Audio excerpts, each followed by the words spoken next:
Esproce Draguignan che aveva riscontrato Claudio List, direttore dell'Agenzia regionale per l'environnement.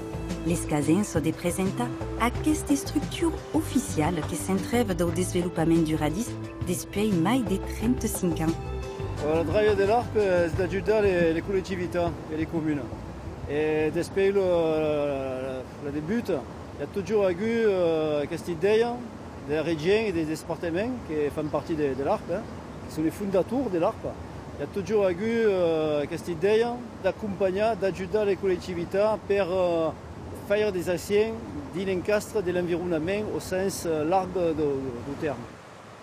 D'un partout dans la région, il y a une centaine de syndicats, d'associations qui travaillent. À l'Eurodar, travaillent sur la protection des rivières, alors qu'à la débute, l'idée era de travailler contre la rivière. C'est par le pulet ou des préventions art et de laisser son espace vital à la rivière. À noter que la gestion des mitans aquatiques et la prévention sont venues obligatoires depuis 2014. En mai d'observer et valoriser, accompagner et conseiller, l'ARP a també per vocation d'animar et d'informer. Comme ici, au Salon à Draguignan, au rencontre des élégies locales. Ce qu'on va retrouver sur un site internet, donc chemin-de-la-biodiversité.com, qui référence en fait soit des sites, soit des activités, soit aussi vous avez une entrée par date. Et donc dans ce moteur de recherche, donc, vous aurez en fait le résultat. Les élus des territoires sont en première ligne, que ce soit au niveau des problématiques liées à l'eau, que ce soit au niveau de la reconquête de la biodiversité, que ce soit dans tous les enjeux environnementaux. Les élus locaux se mobilisent parce qu'ils sont au plus près de leurs citoyens, de leur territoire, et il est normal qu'ils soient mobilisés.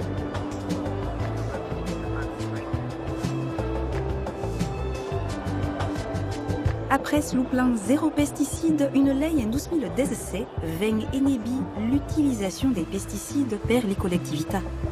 Avec ça, une labellisation qui dit ville nature.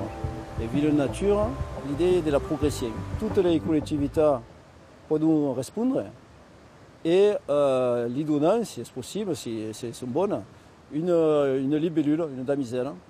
Et il y a 1, 2, 3, 4 possibilités de gagner des libellules, des damiselles. L'idée est de tourner le plus possible vers une nature en ville, des aménagements, des places de village, des carrières, mais aussi des jardins, des hortes, de la campagne, des serves, des coins. Pour devenir ville nature, ça a été assez simple. Nous avons du jour au lendemain arrêté d'utiliser des pesticides. Les stocks de pesticides ont été supprimés, dans une filière bien sûr autorisée, adaptée, prévue pour cela. Et nous avons décidé, au fur et à mesure, de replanter tous nos espaces publics avec des plantes qui ne demandent pas d'eau, ou fort peu. C'est paysant de faire comprendre aux gens que la nature en ville est une bonne cave.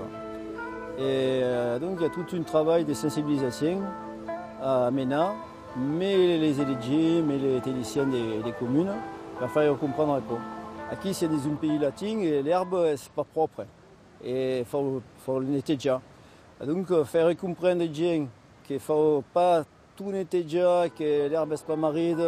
C'est pas ça, et il faut aider sur des campagnes de sensibilisation. La transition écologique est une enjeu, une escomesse que le syndicat mixte de l'ARP a expandi sur l'ensemble du territoire.